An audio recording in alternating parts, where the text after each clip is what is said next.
All right, we have the long-awaited Transformers #1 from Skybound. Robert Kirkman's got this Energon universe going on, and we saw a couple of the Transformers pop up in his Void Rivals series, which is really fun. I love it. And Transformers is being done by Daniel Warren Johnson, who does both the writing and the art duties on this.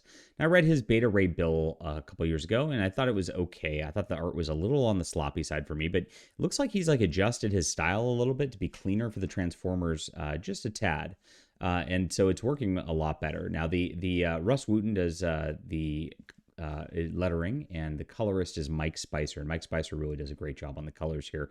See how vibrant all the colors are compared to a lot of original comics. You see some Transformers kind of dying here, and then you meet some humans. It actually feels like one of the Transformers movies quite well. They're just these kids are kind of being neglected and all that, and then they fall into this pit, and there's these Transformers kind of lined in here, and they're the Decepticons, of course. We get a little battle here.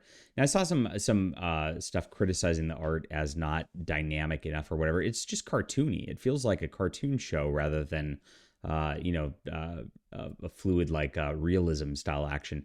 I like this a lot for the Transformers. I'm not a big Transformers fan, but like I mean, it feels right for the robot battle going on right here. I thought it's a lot of fun, and like I said, the colors feel really good and bright and vibrant on this too. Now we meet Jetfire in here. Jetfire showed up in the Void Rivals book, and of course he was stranded and got repaired and then blasted off. And so that's kind of how this ties into this, I guess. I guess that took place before this is kind of what we find out here. Now the kids see this and they get picked up, and of course we just kind of get a quick sort of robot battle, and then we have the robots talking to each other about what's going on. And Optimus Prime is here, and he goes, evil people, you guys are pathetic. And that's that. So it kind of shows, oops, these were actually the bad guys, as you weren't sure if you were going to be able to tell that at the beginning. Solid start. I enjoyed this issue. I thought it was a lot of fun for a first issue, and I did think it had enough story in it that it felt like a full issue of a comic. It's been a big critique of mine for comics lately that a lot of them don't feel like full issues. They feel like they're written for trade. They feel like they don't really give you enough bang for your buck on that front.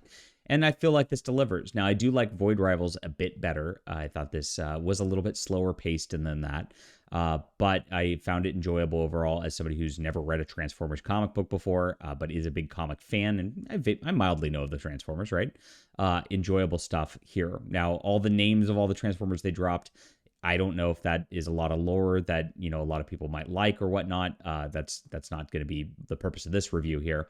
But if it was something that spoke to you, let me know in the comments down below. Would love to hear from you. I call it an 8 out of 10 overall. Solid start.